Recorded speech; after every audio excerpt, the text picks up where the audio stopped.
Hey guys, welcome back to the channel. Thank you so much for tuning in. Today we are installing a fan kit from Ventrac onto our Canopy that we also got from Ventrac. Me personally, electrical is a bit intimidating. I do not like it. However, it is very doable if you follow the instructions. The step-by-step instructions in this video are gonna be for the Ventrac model 4520 with serial numbers 02173 and above.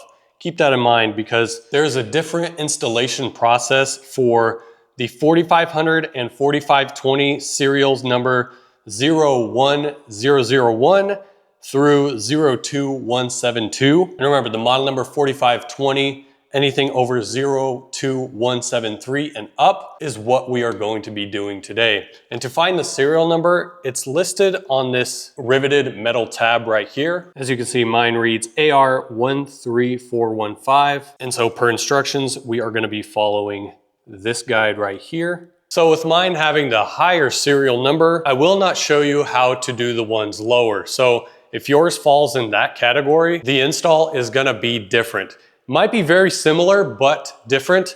And I will show you each and every individual page at the end of this video. So if you have those model numbers with that serial range, go ahead and go to the end of this video where I will show you step-by-step instructions on how to install the fan kit that you will receive for your specific model and serial number. All right, so step one, obviously remove your key from your ignition. And then what we're gonna do is disconnect the negative battery cable. The battery on this particular model can be found underneath the seat. You got your positive terminal and your negative, and then this clump of ground cables here. I believe they're ground cables. We're actually not going to worry about the clump. We're gonna go for the terminal itself, the one that is connected to the battery. Might be a little tricky to get in there with a wrench, but should be doable. We're just going to set this aside. So in the kit, you will receive this wire right here. It has one terminal ring, dual pin connector, and a single pin on the other side. And again, that's if you have the same model as me. What we're going to do is first install this terminal onto that stud. It's a bit hard to get this camera angle, so I'll probably zoom in and post, but there is the stud. We're going to remove the nut, remove the washer. I'm gonna run it underneath this main wire, slide it over the stud, put our washer back and the nut. I'm gonna hand tighten from here. I don't want this over tightening that thinner terminal ring. So I'm just gonna get it snug. That should be good. Now this connector is going to be connected on the back side of this fuse box, not on the front, but on the back. So we're gonna have to take this top panel off, but before we do, we need to route this wire underneath the main harness. And if you simply route it to the left of this rubber bumper, to the left of that, underneath the main wire, it should just continue going until it kind of stops. That's how you know you kind of got it to the end. So we're gonna leave it like that for now. We're not gonna zip tie it or anything like that. We're just gonna see where it fell, grab it, and feed it directly to this fuse box and then connect it all. So we need access to the fuse box, right? The back side. So what we're gonna do is remove these, I believe they're 3/8 bolts or screws. And I already got them broken up because I had to do my own research. There's no tutorial videos so far on how to install the fan kit. So you're gonna reach down and underneath, you're gonna feel your main power line, and then you will more than likely come in contact with your other wire, and you can kind of pull it through as well. There it is. You need to find that far right side plug, remove the plug, pry it open, or the seal, with a flat screwdriver. So first we pull the plug out of the top right, and it's got to go in a certain way, and it's got to snap into place. They say sometimes use a pair of pliers to push it all the way in. So that's what we'll do. It'd actually help if you pulled the panel off and looked at the terminal. As you can see on the top left side, yeah, it did not go from, it's not seating from side to side. it is actually kind of sideways. It didn't go in all the way. So we're gonna need to wiggle it out and make sure it matches all the other terminals. Push it all the way forward.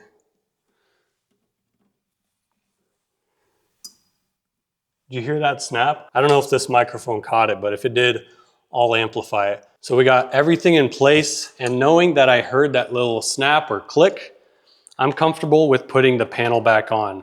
If you don't think you have it set right or seated correctly, you can keep the panel off. So that way when you go and install the fan and everything else and you have no power, at least you have the panels off to kind of diagnose it. So the next thing we need to do is remove this plate that holds the taillight in. It's just 2 3/8 screws. We're gonna replace that plate essentially with this one that has the 2 hole openings, and we're gonna run these rubber O-rings, set them in place. And what we have to do is remove the taillight. Looks like a 5/16 socket will work. Get yourself a Phillips head screwdriver. We're gonna take our new plate, feed the wire through, and install the 2 screws. And now, just thread the nuts back on. Make sure both are tight. I'm gonna take this harness here and feed it through this hole here and kind of fish it out towards the underseat compartment. And then what you can do is you don't wanna connect them on the, you don't want this connector to be on the outside, so feed it back through. I just put it in the hole just cause, but you're gonna want to connect both of these together. Should snap into place. Now, what we'll need to do is feed these 2 wires through the grommet.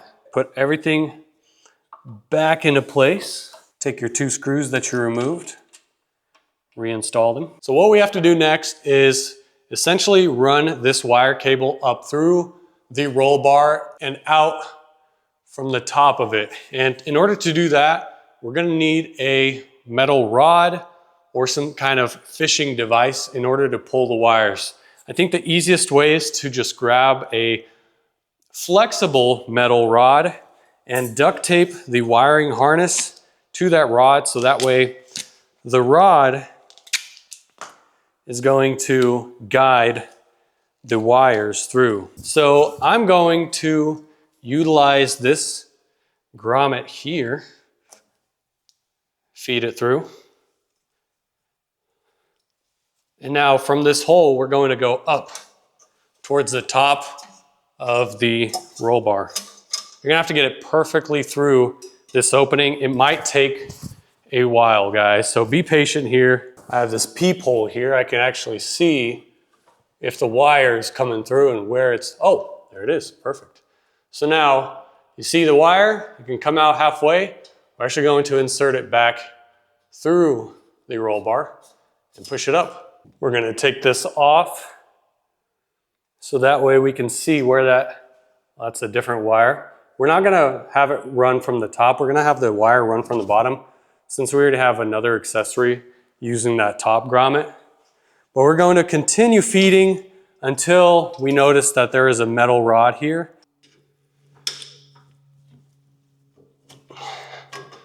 Oh, progress.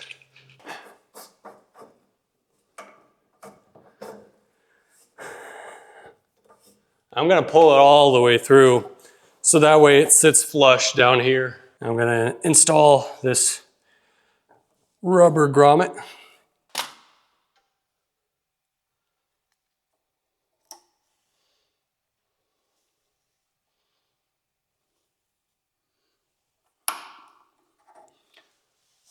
So the white wire is going to go into position A. You're just gonna slide it, kind of turn it, slide it right in, and it's gonna click into place. And this next one, this black wire is going to position B. And you're also going to push it forward, and you're gonna hear a little click. There we go. And now you're gonna grab this blue little locking mechanism piece. You're gonna place the 2 wires, push it up, and then you're gonna push it down onto this black connector. There's one. There we go. if I'm going to install rear work lights, I want it behind the rear work light mount. And so we'll run it like this. And I know we're gonna have kind of like a wire holder clamp right here near this rear bolt. So what I'm gonna do is I'm just going to run the wire through near that rear bolt and let it sit like that. So I kind of did things backwards. We were supposed to install the fan right away. That would be the first step, but it's okay. So we're gonna place the fan all the way to the top of the canopy and turn it in and then drop it down like so. The positioning is really personal preference as long as you have the switch on your left side. So if you can reach the switch with your left hand and your arm still and your right arm is still your operator arm to turn the fan on and off, you don't have to stop and do it with your right or reach over. You can do it like this. So that's why it's there.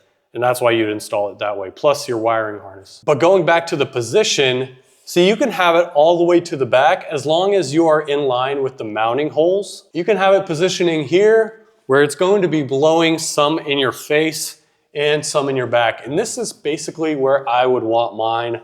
I don't want mine, you know, sitting all the way up front. There's no need to have air blowing here and nothing on my head. See, I'm a tall operator too. And the reason they would have it, someone would have it there is if they are a short operator and they're riding right here.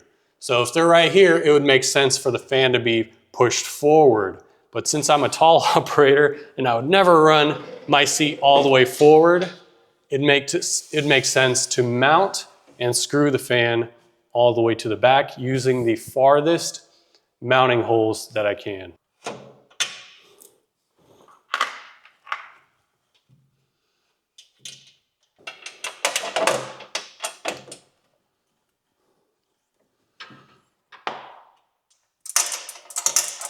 If you're going with a 2-wrench method, it's a 7/16 nut and a 3/8 screw.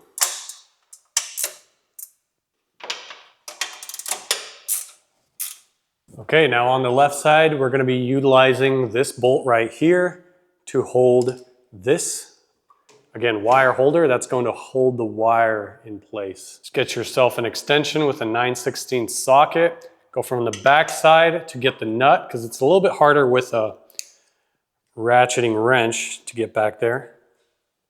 You're going to put your ratcheting wrench in the front and loosen up that bolt.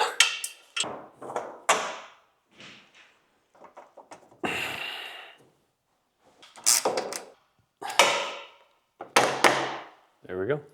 Find your 2 connectors and simply just connect them. There's only one way to do it correctly. Okay, a couple more things and we are done. In the kit, you're gonna have a 30 amp fuse and you're going to connect it into the connection that we created. The tabs should pop into place. If you had an accessory to a USB, you can go ahead and reconnect that accessory. And now we reconnect our ground. Okay, ground connected. Put your cover back on. And now to test the fan. We're gonna put our key in the ignition, but we're not gonna start it. I don't know if it needs to run in order to activate the fan. We're about to find out. Nice, it works. Setting 1, good. Setting 2, good. And now hurricane mode. Woo. Cool. And that is how you install a fan kit on your Canopy. So hope you enjoyed. Make sure to always put your instructions into the Ziploc baggie that was provided. And don't forget about your spare parts like the plates, the grommet that I forgot to install. And hey, if you don't feel comfortable with messing around, take it to your Ventrac dealer, have them install it for you.